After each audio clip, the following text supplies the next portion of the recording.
What is up, everybody? It is your boy, Dave Walters Jr., your public relations director.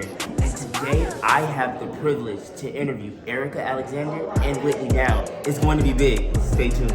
So, what was your inspiration behind the film? The inspiration behind the film, injustice.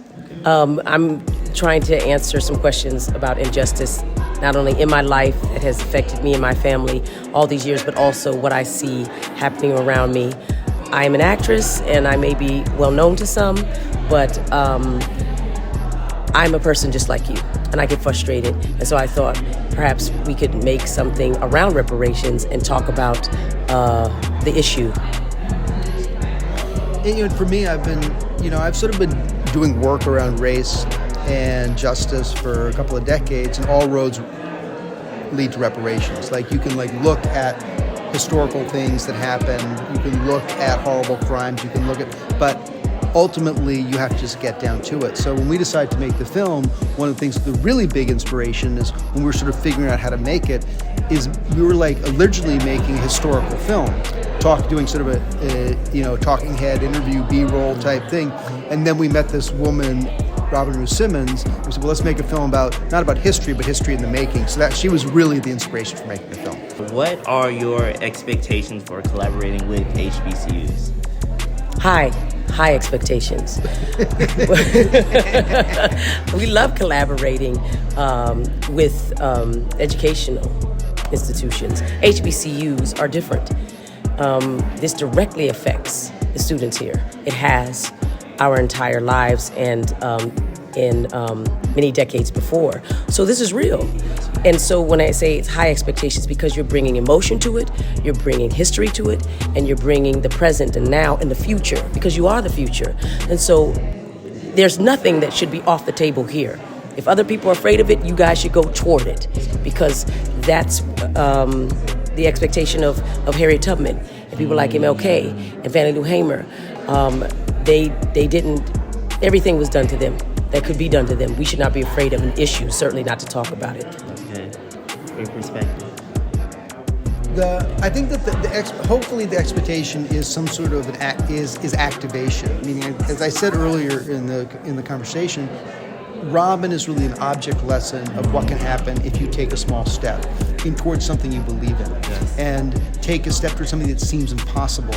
And then, so that's really what we really hope is by showing this film. I think that's one part of it. And the second thing is that this isn't really a film, an advocacy film about reparations. It's an advocacy film for discussion about reparations, because it can't happen until the kind of debates that were taking place here today. Those issues get sorted out is the only way we're going to move forward. We all know you from the famous sitcom Living Single as Maxine Shaw, Yes. But now it looks as though you're moving towards activism with your platform in color farm media. My question for you is, can you talk to me about the importance of evolving in Hollywood from the perspective as an actress transitioning into a producer? Well, you evolve or die. You evolve or become irrelevant. I'm getting older. Part of the enthusiasm of acting is because you don't know very much about it. You don't mind sitting in trailers and flushing the toilet with your foot and waiting days and days for one scene, or doing a great take and then them saying they didn't get it, and the frustration of that. You don't mind spending hours and hours learning lines only to get there and see that they've all changed them or they're thrown out the scene. And that's all cool. But when you get older, you're like, I'm gonna do all this. Yeah. It's not that you don't enjoy it, it's just that everybody grows past it. I am an actress. That's really what I'm good at. That's how I'm fashioned. But I've always been a person who I thought wanted to make things and create things. And I was acting at the Public Theater, and Joseph Papp, who created the Public Theater, asked me, he said, Erika, what do you want to do? Because I was ambivalent about going to acting school at NYU. I said, I want to produce, I want to make things. He says, well, you know what? You don't need to go to school for that. You know what you do? He said, I'm going to give you the secret. He says, you go out, you find something, and you make it happen. That's what a producer does. And he told me that, and I was maybe 20. And it was the last play he produced before he passed away. And I was in a building that he created and made theater available for the public. That's why it's called a public theater. And he made it, not because he had done it before, because he did it. And I, over and over again, am reminded that if you want to do something, you better get out there and do it. And so that's the transition. I was told very early on that's what I could do, and I followed that advice, but I also was surrounded by many people who were doing it, from Spike Lee to Robert Townsend to many women, Daughters of the Dust, all sorts of movies that I admired, and got into it eventually. But at first, I had to build up my confidence and also build up a skill set, you know? Skill set to make something happen. I didn't know how to make something happen, but I do now. Based off of your previous works in the past, for example, the Whiteness Project, it seems as though you have used your platform to bring awareness to white America of their privilege and how they can use it to affect change for other races. Can you talk to me about that? You know, all my work has been driven about the things that I don't know and I want to know. So, you know, I always get nervous in these situations when they're like, I had a question earlier about, do you think that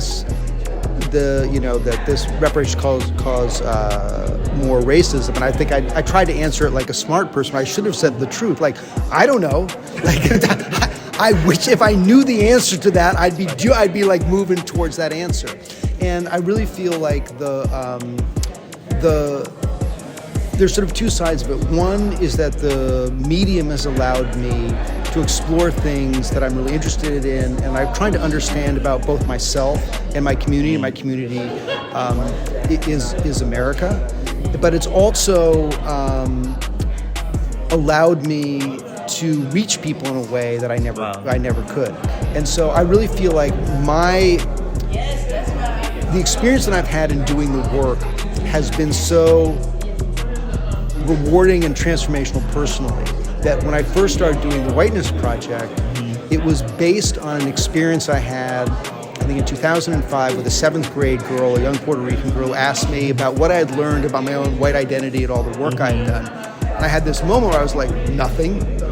I haven't learned anything. And in that moment that she asked me that question, I suddenly recognized that my own whiteness was this active, dynamic component, not a passive thing that I carried with me, but something that actually was changing, moving gravity in the room. And once I saw that this thing, it was like this huge, it was getting a superpower. And the Whiteness Project was just me trying to give that to other white people. Because I saw myself as being, I think most white people feel like they have no power, like they feel they're terrified. This is so much bigger than I am. I can't possibly think anything that I'm going to do is somehow going to make it worse or make me look like an idiot. And I'm saying, like, no, you don't understand. If you do this, it suddenly gives you agency in the world you would never have. So it's both me, it's both the work that I do, and gives me my own learning to feel that I live more in the world as a human. And then I try and with the other work, like basically give that to other people because it's made my life so much better. All right, everyone, we just did the interview. The energy was great. Thank you all for watching.